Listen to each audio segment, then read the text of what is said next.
Exodus chapter 4. And Moses answered and said, But behold, they will not believe me, nor hearken unto my voice, for they will say, The Lord hath not appeared unto thee. And the Lord said unto him, What is that in thine hand? And he said, A rod. And he said, Cast it on the ground.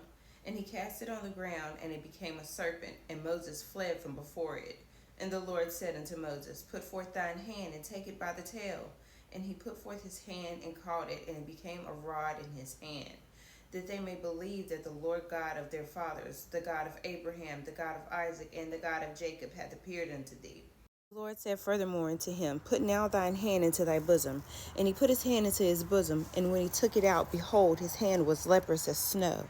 And he said, Put thine hand into thy bosom again. And he put his hand into his bosom again, and plucked it out of his bosom. And behold, it was turned again as his other flesh.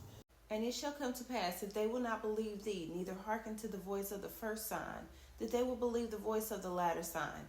And it shall come to pass, if they will not believe also these two signs, neither hearken unto thy voice, that thou shalt take of the water of the river, and pour it upon the dry land. And the water which thou takest out of the river shall become blood upon the dry land. And Moses said unto the Lord, O my Lord, I am not eloquent, neither heretofore, since thou hast spoken unto thy servant, but I am slow of speech and of a slow tongue. And the Lord said unto him, Who hath made man's mouth, or who maketh the dumb, or deaf, or the seeing, or the blind? Have not I the Lord? Now therefore go, and I will be with thy mouth, and teach thee what thou shalt say. And he said, O my Lord, send, I pray thee, by the hand of whom thou wilt send. And the anger of the Lord was kindled against Moses, and he said, Is not Aaron the Levite thy brother?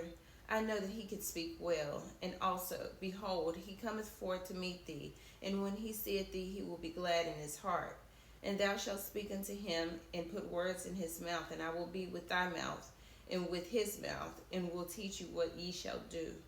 And he shall be thy spokesman unto the people, and he shall be, even he shall be to thee instead of a mouth, and thou shalt be to him instead of God. And thou shalt take this rod in thine hand, wherewith thou shalt do signs. And Moses went and returned to Jethro his father-in-law, and said unto him, Let me go, I pray thee, and return unto my brethren which are in Egypt, and see whether they be yet alive. And Jethro said to Moses, Go in peace. And the Lord said unto Moses in Midian, Go, return into Egypt, for all the men are dead which sought thy life. And Moses took his wife and his sons, and set them upon an ass, and he returned to the land of Egypt. And Moses took the rod of God in his hand. And the Lord said unto Moses, When thou goest to return into Egypt, see that thou do all those wonders before Pharaoh which I have put in thine hand. But I will harden his heart, that he shall not let the people go. And thou shalt say unto Pharaoh, Thus saith the Lord, Israel is my son, even my firstborn. And I say unto thee, Let my son go, that he may serve me. And if thou refuse to let him go, behold, I will slay thy son, even thy firstborn. And it came to pass by the way in the end that the Lord met him and sought to kill him. Then Zipporah took a sharp stone and cut off the foreskin of her son, and cast it at his feet, and said, Surely a bloody husband art thou to me. So he let him go. Then she said, A bloody husband thou art, because of the circumcision. And the Lord said to Aaron, Go into the wilderness to meet Moses. And he went and met him in the mount of God, and kissed him. And Moses told Aaron all the words of the Lord who had sent him, and all the signs which he had commanded him.